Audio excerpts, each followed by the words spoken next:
บ่มีมือกลองอืมเจ้าของนั่นแหละเป็นมือกลองพี่น้องเอ้ยนี่แหละบ่อนทำงานทำการงานส่งงานสวนพี่น้องอืมสวนทุเรียนพี่น้องเอ้ยหน้าตาก็แลๆดำๆพี่น้องนี่แหละเอิ้นว่าหลังสู่ผาหน้าสู่ดินพี่น้องเบิ่งเอานี่อืมสวนทุเรียนข้อยพี่น้องของเฒ่าแก่ข้อยดอกบ่แม่นของข้อยพี่น้องเบิ่งเอาพี่น้องเป็นจั่งใดงามอยู่บ่พี่น้องงามอยู่บ่นี่ล่ะ ข้อยสิให้เจ้าเบิ่งพี่น้องเอ้ยโอ้เบิ่งเอาพี่น้องแต่ว่าแถวนี้น่ะมันจะมีแบบว่าพันกว่าต้นพี่น้องเอ้ย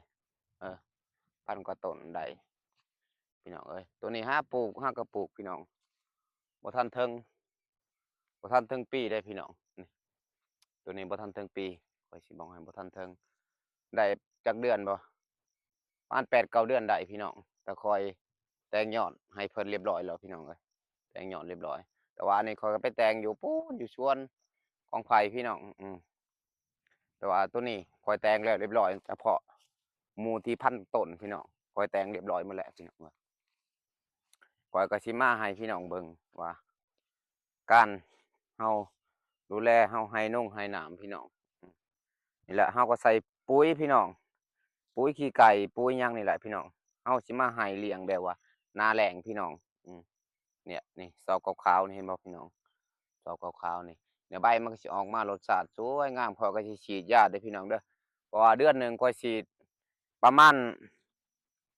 3ครั้ง4ครั้งพี่น้องแล้วแต่หน้าฝนพี่น้องเอ้ยเออหน้าฝนถ้าฝนตก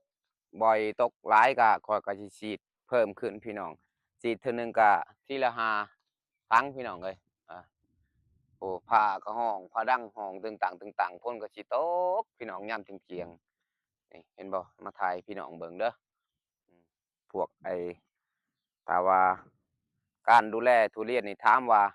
เมื่อยบ่เมื่อยพี่น้องสำหรับข้อยเมื่อยเราต้องอดทนสู้เอาพี่น้องเพราะว่ามันต้นมันน้อยมันก็สิแดดพี่น้องเอ้ยอืมอันนี้ล่ะงานสวนทุเรียนพี่น้องเอ้ยข้อยก็สิมาให้เบิ่งทางไทยดินเพิ่นดีพี่น้องปุ๋ยเพิ่นดีเพิ่นมีงบหลายมันก็สิงามพี่น้องถ้าเราจะไปปลูกเองหยังเองนี่ก็มันก็สิยากเด้พี่น้องยากหม้องใดหม้องที่ว่าเราทุนน้อยพี่น้องเอ้ยเอาเป็นลูกจ้างเพิ่นนี่ดีที่สุดถามว่ามีอาชีพบ่มันก็มีทุกอาชีพพี่น้องเรื่องงานเรื่องการอาชีพใดก็เป็นอาชีพหมดพี่น้องเฮ็ดงานเฮ็ดการมันก็ได้หมดทุกอย่างพี่น้องเอ้ยอืมนี่ล่ะบ่อนคอยพักคอยเช้ากันนี่บ้านหลังเก่าๆแต่เฒ่าแก่เพิ่นก็กำลังสิสร้างใหม่พี่น้องนาทุเรียน เสร็จเรียบร้อยหมดพู้นแหล้วพี่น้องเอ้ยเพิ่นก็น่าจะซื้อเหล็กซื้อราซื้อปูนซื้อเสามาเฮ็ดพี่น้องถ้าว่าเพิ่นตั้งให้มื้อใดข้อยสิอัปเดตให้ซุมเจ้าเบิ่งอีกเด้อพี่น้องเด้ออะ FC เอ้ยขอจบส่ำนี้แหละพี่น้องบ๊ายบาย